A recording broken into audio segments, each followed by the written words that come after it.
Hello everyone.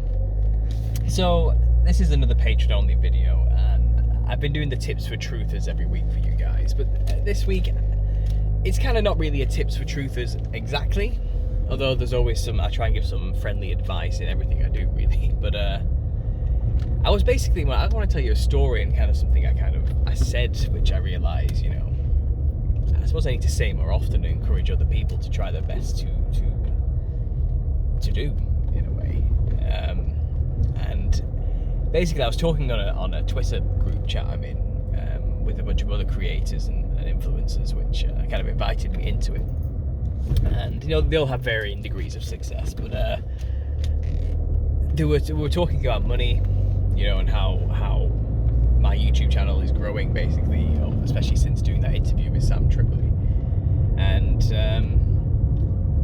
I kind of explained, how I ended up coming back to YouTube, because they were asking me, well, how long have you been in the game for, and I said, well, I took a 5-year gap because I was kind of forced to, but I started again in January of 2023, so I've only been back in the game for so long, and I'm managing to see some vast improvements in my earnings. Not huge, I've only just earned enough for the first time this month to pay my rent alone.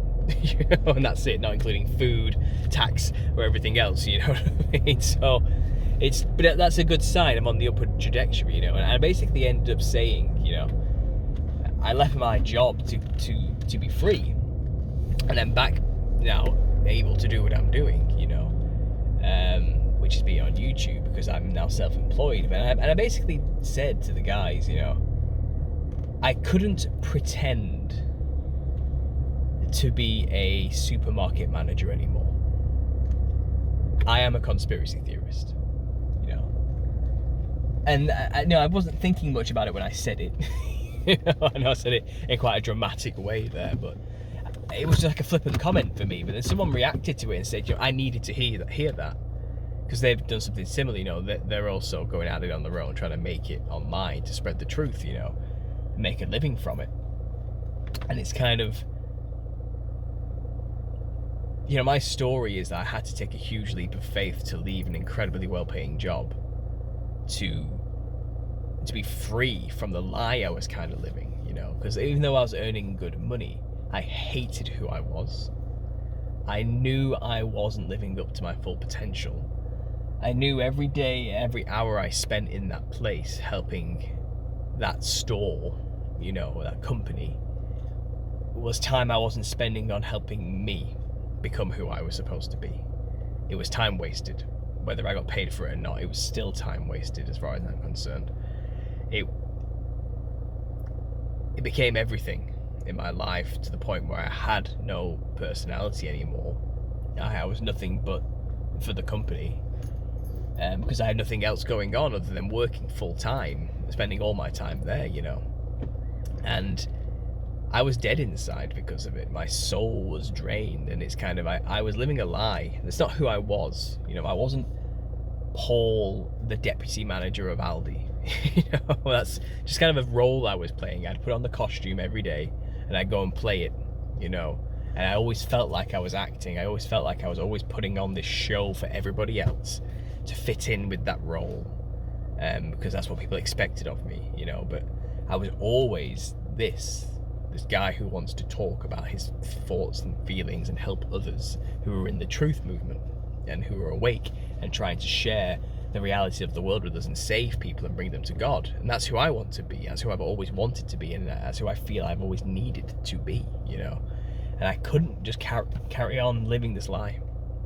I couldn't, And I had to get out and just take that leap of faith and try to be who I feel God intended me to be, in a way, and live up to my full potential of what I'm actually capable of, and earn a living in this life, doing something I actually love, not just working for money, doing something I hate, and giving my attention and precious life, because life is short and fleeting at the end of the day, but giving my precious time to a soulless company that doesn't care about me, So this isn't a tip. Again, this is just, I'm sure there's life advice you can glean from this, but I recommend to people out there, to try and do the same. You know, if you can, earn the money to give yourself the ability to quit. So then you can truly focus on being what you actually want to be. And that doesn't have to be a conspiracy theorist, truther, artist, video maker like me. You know, if you want to be a painter or a drawer, or you want to be something in the creative arts, just do it.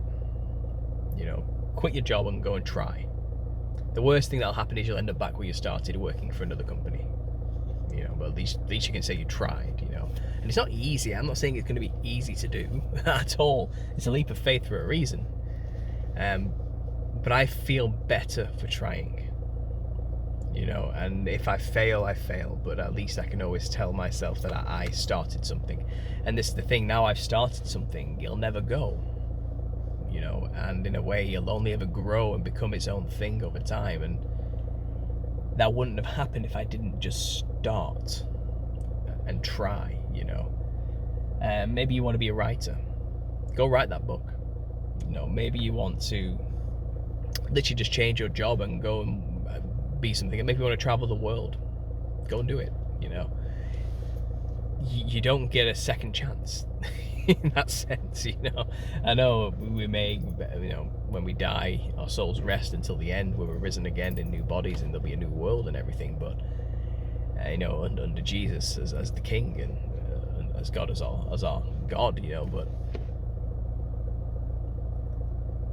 this doesn't mean this life we live now is pointless, and that there isn't stuff to be done here, and things we can learn and do and achieve, and grow spiritually and mentally, you know, as well as in wealth. It's kind of, real wealth isn't money. You know, real wealth is an abundance of love and experience and of a life well lived. And you're not really doing that if you're just working for the sake of working, in a way. Now, I'm saying to people, you know, don't get me wrong, don't just go and quit your job if you've got people relying on you. Prepare so you can be in a position to leave if you are forced to, or if you choose one day that is time and you need to. And that literally just involves saving money. That's what it comes down to in this world. Start something that can begin to be an alternative revenue stream, so you have something else, because you can very quickly start feeling trapped, like you cannot escape from the drudgery and hell of this mundane thing you've got yourself into just to eat, you know. And that's basically hell. That's a version of hell, being trapped somewhere and having no power or ability to leave. And some bosses prey on that. You know, they will know you can't say no, and they'll abuse you for it. Be able to say no. Get yourself in a position where you can stand up one day and say, I am not doing that. I quit. And then go and do your own thing, you know. But you have to start now. Now is the time to start doing that, you know, and that's my advice, I suppose. I don't know if this is a truth or tip. I think this is just an advice for anybody. But you know, I was kind of reminded of the choices I made through an interview I did recently with the CFR network. Nice guy from Birmingham, you know, and we kind of did a biography of my life, and I haven't really sat down and talked about everything in a long time. And as I lay down my journey, I realized, you know, I took a big leap, and it is paying off. And I want to encourage other people to try and get themselves in a place where they can do the same thing. It's worth it. Okay, it is worth it. And I pray it does work out for me in the end. But I'll always know if I fail, I could die happy knowing I tried. And, you know, it's good enough for me. Anyway, I'm going to leave that one there. Thanks for listening, guys, as always. I'll be back next week with another video. This video should be available in 3 months' time for those who are not a patron member. But again, thanks for listening, and as always, God bless.